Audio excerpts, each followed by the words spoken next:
Halo, assalamualaikum teman-teman. Kembali lagi dengan saya di channel saya, Santri Channel. Mudah-mudahan berkah ya, amin.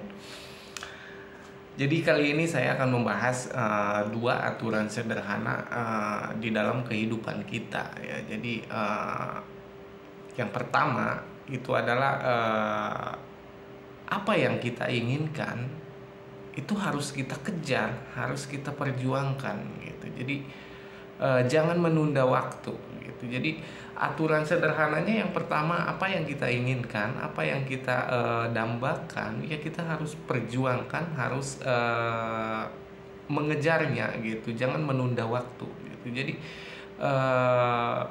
kalau misalkan orang itu sudah tidak punya keinginan, tidak punya apa yang didambakan, bayangkan sendiri deh, berarti orang itu sudah tidak punya motivasi hidup gitu. Tapi sebagai manusia kita harus punya itu gitu, punya keinginan, punya segala, karena itu yang menandakan kita bahwa kita itu punya tujuan hidup gitu. Jadi yang pertama itu kita harus mengejar apa yang kita inginkan gitu. Kita harus perjuangkan itu, jangan menunda waktu ya. Waktu itu akan bersahabat bagi mereka yang mempergunakannya dengan baik gitu. Tapi waktu itu tidak akan bersahabat bagi mereka yang suka berleha-leha dan menyepelekan waktu itu gitu. Jadi apa ya, jadi kita jangan lagi menunda, mau tobat nih, contoh nih, mau tobat nunggu besok lah, kayak besok aja deh, gue deh hari ini gue baik.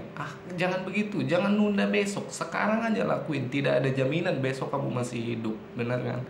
Nah itu, jadi jangan menunda waktu itu akan bersahabat bagi orang-orang yang disiplin, mereka yang mempergunakan waktu itu dengan baik, dengan bijak gitu. Dan mereka akan menjadi musuh bagi waktu, bagi mereka yang leha-leha dan tidak mempergunakan waktu sebijak mungkin gitu. Itu yang pertama.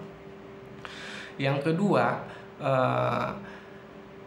kita tidak akan bisa mendapatkan sesuatu kalau kita tidak minta gitu ya. Jadi bagaimana orang itu bisa akan tahu kalau kita tidak minta, kalau kita tidak bilang gitu. Emang mereka Tuhan, emang mereka Allah yang bisa mengerti, membaca semua isi hati kita gitu? Enggak.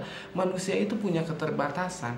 Jangan berharap mengerti, orang itu bisa mengerti kita, karena konsepnya setiap kepala, setiap pikiran, setiap hati itu beda-beda. Dalamnya lautan masih bisa kita selami, tapi hati orang kita nggak bisa tahu gitu. Jadi itu kan konsepnya gitu. Jadi bagaimana kita bisa memilikinya kalau kita tidak meminta? Contoh sederhana gini, jadi kita suka sama seseorang, tapi kita tidak pernah menyampaikan rasa suka kita, rasa cinta kita kepada orang itu atau kepada perempuan itu. Tiba-tiba perempuan itu jadian dengan laki-laki lain, sakit nggak kita? Sakit. Kenapa? Ya karena perempuan itu juga nggak tahu kalau kita suka atau cinta sama dia gitu. Kenapa? Karena kita tidak bilang sama dia gitu. Nah itu contoh sederhananya.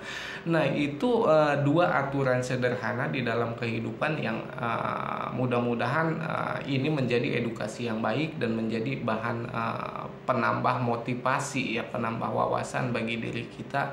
Kurang lebihnya saya mohon maaf. Wabillahi taufiq wal hidayah. Wassalamualaikum warahmatullahi wabarakatuh.